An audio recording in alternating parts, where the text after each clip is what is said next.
Yo, how's it going, guys? It's Approach here, and today we are back with another Call of Duty video. And today, guys, we're going to be talking about World War II, what needs to be done right in the full release of the game, what needs to be just perfect, because if they don't, then they could ruin this game.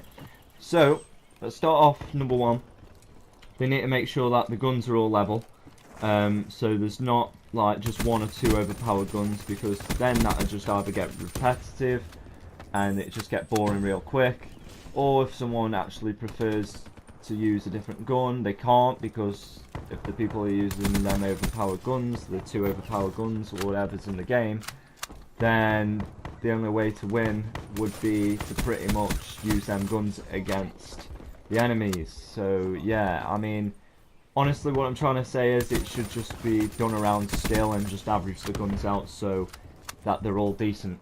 So that's one thing what they need to do right in World War II. Honestly, in the beta, they did an alright job at it, to be fair. They did an alright job at it. So let's just see if they can just improve it a little bit more in the full release. Second thing is that they need to make sure that the streaks, the score streaks, actually work properly. What I mean by that is, obviously, it gets you the right amount of kills. Instead, if say for instance you call in the paratroopers, which was a high score streak, that's like the biggest score streak in the beta, I think it was, yeah. So basically, if that's like, what, I think it was 13 kills, 12, what was it, 12 kills to get, or something like that, can't remember exactly, but then it should give you a good amount of kills, because it took, you know, a decent amount of kills to actually get the score streak, so it should reward you with a decent amount of kills as well, instead of just giving you like 1 or 2 kills. So they've got to make sure that they do that right as well.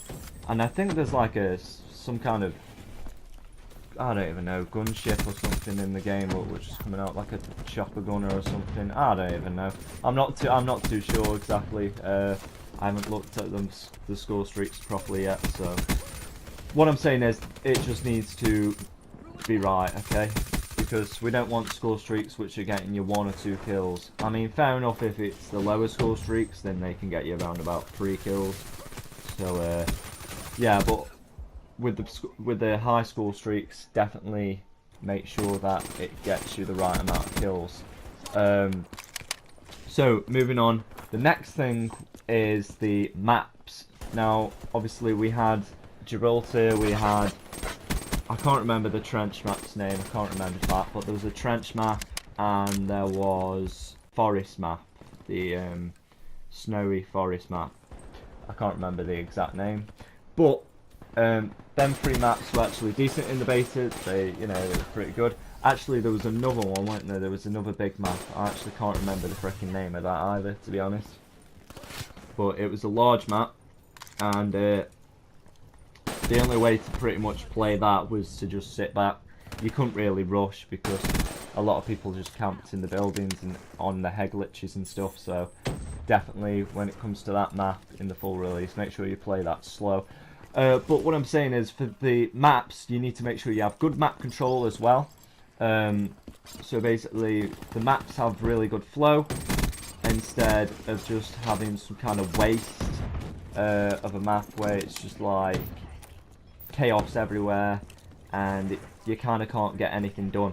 So you just got to have a good map control, good map flow, and on all the maps this is. So, you know, I mean, you can't just be having maps where they're just not fun to play on. You need to make sure that they're enjoyable to play. So, you know, obviously they've done a good job so far.